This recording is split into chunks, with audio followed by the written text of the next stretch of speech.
with the wonderful Patrick Holford, who is the founder of the Institute of Optimum Nutrition, author of many books, but the book that we're very interested in at the moment is the Flu Fighter book.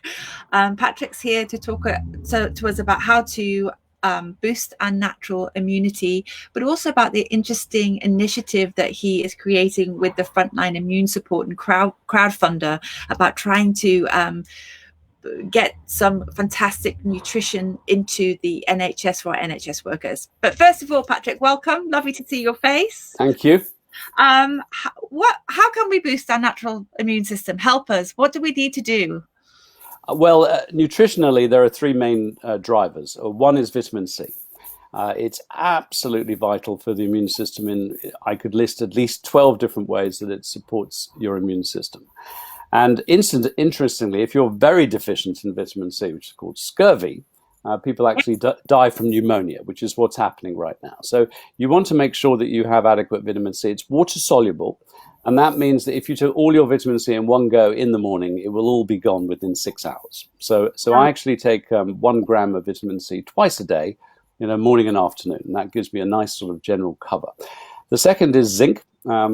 And zinc is rich in anything that grows. So it's rich in eggs and meat and fish, but it's going to be rich in anything you plant in the ground. So if it's a lentil or a bean or a nut or a seed, it's got zinc. The third is vitamin D. And it's sort of been extraordinary to us as nutritionists when people have talked about, the BAME, the high risk of people who have darker skin. It's like, what on earth could this be about? And it's fairly obvious. The darker your skin, the less vitamin D you make in the presence of sunlight. It's as simple as that. So one of my great concerns, because obviously we want to give everybody in the front line working in ICUs with very high viral exposure, we want to make sure they've got adequate vitamin C, zinc. And, if I was running the NHS, I would simply have it as a requirement that all doctors, nurses, etc. in the front line have their vitamin D level checked. The point is that vitamin D is not like vitamin C. We know that if you get a cold, you want to take more vitamin C. Vitamin D, you just need to make sure that your blood level is sufficient, which is above 75. And you can actually, it stores in the body. So again, with vitamin D, it's not like you necessarily have to take it, every day. You could take 7 times the dose once a day. But the most important thing is to get your level high enough. And what we know with both zinc and with vitamin C is that when you're under viral attack, you need much more. So for our frontline workers, we not only want them to be optimally nourished, which could be the difference between when you get a viral infection, you shake it off really easily, much quicker with very few symptoms. But also we want to make sure they've got a supply. So if they do get sick, they can up the amount. Sure. And so there's an amazing initiative we're calling it the Frontline Immune Support, where crowdfunder we're asking for donations so we can do what? What the donations do is they supply someone who has to prove that they are working in the front line, for example, in an ICU. They get a supply of zinc and vitamin D and vitamin C, and also they get a phytonutrient. It's a type of mushroom extract, which we know also supports the immune system.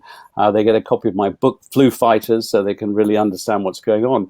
And a lot of these, this is not only giving people physical support, it's also giving them emotional support. Because as I mentioned, when you're under stress, and I mean, if you're working in an ICU with trying to save people's lives, and obviously, not winning all the time, this is a very stressful situation. And we know that these nutrients are also depleted under stress. So the feedback we're getting is not only that people are feeling better and getting less infections, but also they feel supported.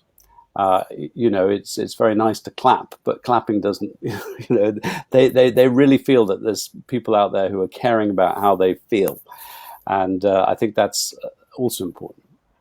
Sure. Now you talked, I think there's some research around ICUs in America that have had 0 deaths. This got me interested because if we look at the sharp end, you can kind of realize what's going on. In China, people don't realize this, but in Wuhan, which is roughly the same population as London, they actually shipped in, this is a fact, they shipped in 50 tons, which is 50 million grams of vitamin C on the 2nd of February.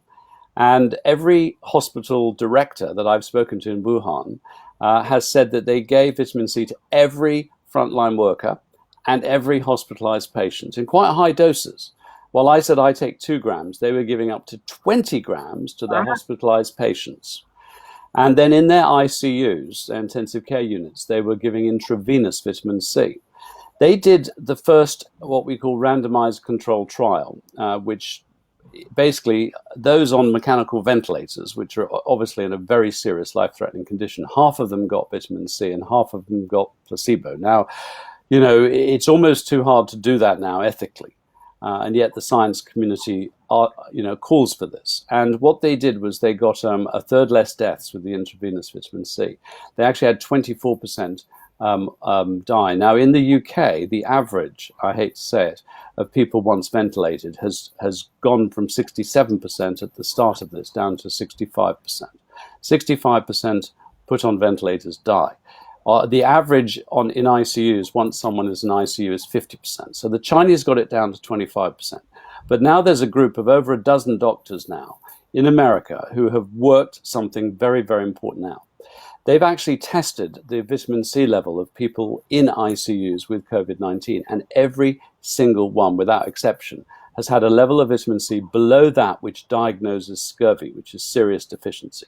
In most cases, undetectable. Now, when you're in an emergency situation, your adrenal system kicks in. It produces a very powerful anti-inflammatory hormone, which is called cortisol. And the adrenals store vitamin C. They actually release 100 times more vitamin C in a moment of acute stress. And if you've run out of vitamin C, that whole system can't work. So what the Americans have worked out is that you have to give steroids, which are basically adrenal hormones. It's called prednisolone, plus intravenous vitamin C, as well as a blood thinner. And since they've been doing this magical combination of 3, they have in effect reported 0 deaths. And this is, it's incredibly encouraging. I mean, I spoke to one professor, Paul Marek at East Virginia Medical School, and he had 50 patients through his ICU.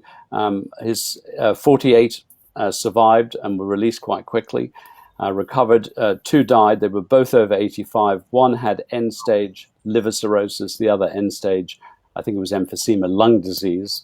But basically, 48 out of 50 go from an acute stage into recovered. So I think we've sort of cracked what's to do at the extreme end.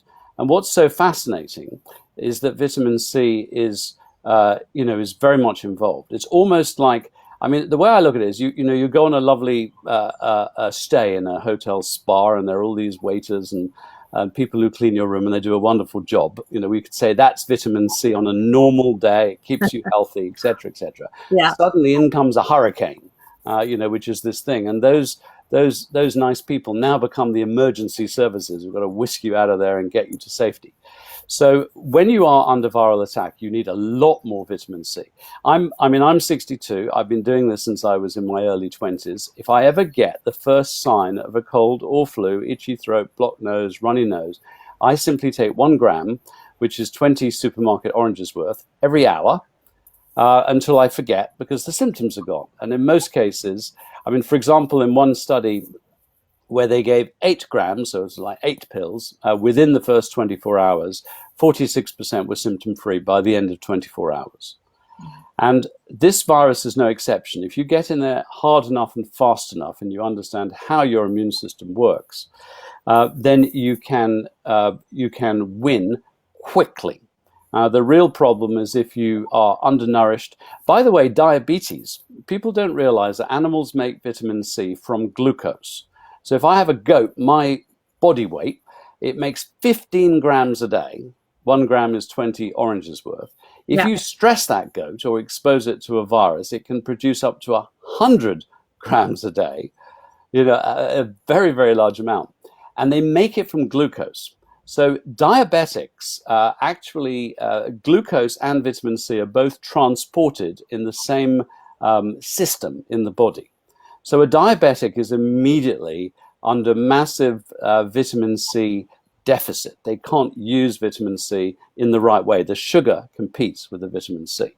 So if you're both overweight and diabetic and, significantly old, and, if you had darker skin and you don't eat well, et cetera, and you're stressed, that's like a perfect storm situation. So the purpose of both my book, Flu Fighters, and our immune support package for everybody on the front line, is to pull back all those risks until you become in a very low risk situation, because your immune system has everything that it needs to do the job that it is designed to do.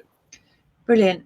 Are there any risks associated? So, I mean, I'm sure that everybody who's listening to this broadcast will be, thinking, wow, great. Yeah. I'm going to go and get some zinc and vitamin D and vitamin C. Yeah. Are there any risks to overdosing? One of the mistakes people make is they get suddenly paranoid. So they start taking lots and lots of vitamin C. And if you take more than you need, you get loose bowels, diarrhea. Okay. And you may get sort of gastrointestinal, just feel a little bit, sort of gripey. So there's absolutely no point taking 8 grams a day if you're not under viral attack. There's just no point. And you probably will get loose bowels. Yeah. But when you are under viral attack, you don't. So in other words, when your body needs it, it absorbs it very, very quickly. So it doesn't leave any excess in the digestive tract. So I haven't upped my vitamin C intake. Maybe I would take a little bit more if I was in the front line. Maybe I would, possibly double that. But basically, it's wonderful, because if you take more than you need, you get loose bowels. So it'll tell you. Your body will tell you if you're overdosing. Yeah, is there something about absorption of vitamin C? It's supposed to not drink it with coffee or something, or eat something, or not really. Well, generally, vitamin C is most well absorbed in an acid environment, and the stomach is acidic. So you've got a system in the stomach which will take it straight into the bloodstream. But the stomach is normally acid anyway, so it's not a difficult thing to absorb. There are some forms of vitamin C, like you might have heard of liposomal vitamin C, which actually doesn't use the normal channels for absorption. It's absorbed like a fat. So that's another way to get it in. Some people like to take these buffered vitamin C. They call it magnesium ascorbate or sodium ascorbate, which, it's okay to do that. I prefer the straight ascorbic acid. One of the myths, by the way, is that ascorbic acid, which is synthesized in a factory from glucose in exactly the way that every animal does it, is the myth that it's sort of synthetic and is not so good. And that's absolutely wrong. The human body's chemistry is completely designed for ascorbic acid. And by the way, I started my whole interest in nutrition back in the 80s and founded the Institute of Optimum Nutrition in the 80s, with the patron was Dr. Linus Pauling. Linus Pauling had 2 Nobel Prizes, 48 PhDs, and extraordinarily, Einstein, when asked, "Are you a genius?" said, "If you want a real genius, it's Linus Pauling." And Linus Pauling spent the last 39 years of his life doing nothing but studying the chemistry of vitamin C in relation to viruses and cancer, because he noticed that animals don't generally get viral diseases. There are a few, or cancer. So one of the extraordinary things is, here we are walking around with our dogs and cats and sheep and goats and horses and whatever, totally unconcerned. They are exposed to exactly the same sort of viruses as we are. But they don't get sick. And, these are the very obvious questions we should ask. Why are they not getting sick and we are? Why, for example, I've been studying South Korea. They have a population of 51.5 million. We're 66.5 million. They have had 260 deaths. We've had over 34,000 deaths. Interesting. In China, they actually, in Wuhan, they had to stop that randomized controlled trial because they ran out of patients. That's with a TS on the end. A month ago, when I was speaking to Dr. Peng at Zhongnan University Hospital, they literally had nobody in their ICUs. So, they had this very high peak, and then, they did various things. We can't attribute it, obviously all to vitamin C, but it's one of the things that they did. Japan's done very well. They're very high vitamin C users. New Zealand has done well. They also are very sort of pro vitamin C. And here in Europe, we've done very badly. Yeah. But I think what you're saying today feels very positive, and it allows us to empower ourselves right now to help ourselves. And what you're saying makes a lot of sense in terms of all, in terms of the color of the skin, vitamin C, yeah. in terms of, I mean, it's quite shocking what you're saying about the scurvy, but I think the nutrition rates for so many people are so poor. And then, as you say, you stick the viral load in, the stress. And if you have, poor nutrition anyway, then that may really affect you. So I think this is what you're saying, and your message is really powerful for all of the people listening to this, because it's something that we can do. But also, it's not only we can help ourselves, but with the initiative with the Frontline Immune Support, we can also help our NHS workers. As you say, clapping's great, and we love doing that. But it's good. I think it's good for the mood of the nation. But also, then let's give some cash to crowdfunder, and let's get some of this stuff out to our support workers who are working out there. Patrick, thank you so much for your time today. That was really inspiring. I feel really empowered. I'm off to go and buy some vitamin C now. Thank you so much for your time today. Pleasure. Thank you. Bye-bye. Bye.